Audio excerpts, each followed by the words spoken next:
watching Local Edition. I'm Brad Pomerantz. We thank you so much for joining us. Our guest is Kristin Tilquist. Kristin is multi-talented. She is the Chief of Staff to Riverside Mayor Ron Loveridge and also author of this book, a tremendous read. It's called Capitalizing on Kindness. Now, Kristin, you've been on the show before and we've discussed this book, but you're back for a special reason. It's New Year's week. And so you have issued a challenge, and that's what we're going to talk about. Tell me about your challenge. Well, this is the Kindness Challenge. It's really a kindness makeover challenge. Really? And what we're doing is challenging all professionals, businesses small and large, to really examine themselves. You know, when I was working on Capitalizing on Kindness, and then when it was published, I got a lot of really great stories from people talking about how they knew of ways that it was making them feel more that they were looking at themselves. Were they really kindness forward? Were they really doing all they could do to be a kind business and a successful business?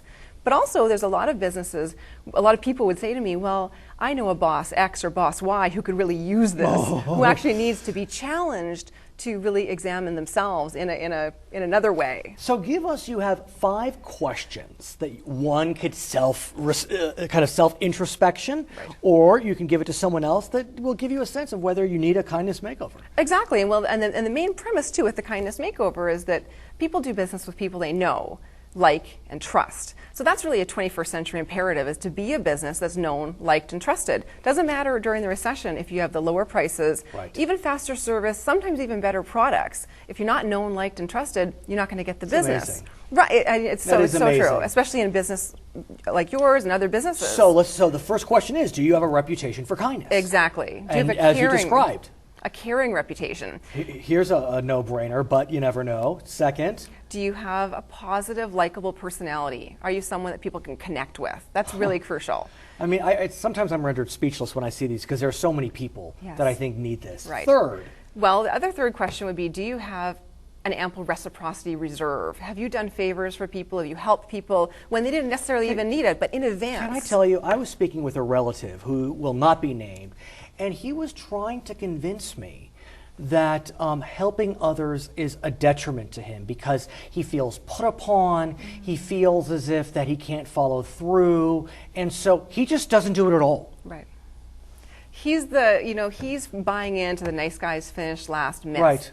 And it's truly, it's a pretty pervasive myth, which is one of the main reasons to get this challenge out there and say, look, not only is it good to examine how kind you're being, but also let's look at the bottom line. When you're more kind, you get more business. It benefits the bottom line. I mean, companies that are known for being corporately kind or having corporate kindness, they have 35 to 45% higher stock values. Fourth. Bottom line. Another one, one of the most powerful, is the power of thanks. Are you using thanks effectively? Thanks makes people feel good, especially when they're a little vulnerable during the recession, but it also wins tremendous loyalty to you and your business. So Very simple. Fifth and last. The fifth and last is really emphasizing cooperation over competition. And that's even try something, if you're not completely into cooperation, try something like co-opetition. Not competition, not cooperation, but where you cooperate together on certain projects, like Microsoft and SAP did with the Duet line of products. What about internally? Oftentimes bosses will try to create competition amongst employees as a way to build productivity. Well, the fact is that productivity is 9 out of 10 people are more productive in a positive, friendly, supportive work environment. So the bosses really need to think about, to get more productivity from their employees, if that's their goal, they need to emphasize positivity. The book is called Capitalizing on Kindness, Why 21st Century Professionals Need to Be Nice. It's written by Kristin Tilquist. She is the Chief of Staff to Mayor Ron Loveridge in the city of Riverside. Kristin, thank you so much for joining us.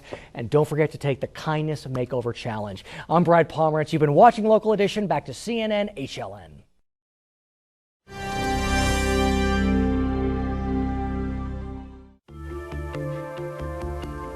I'm Representative Linda Sanchez.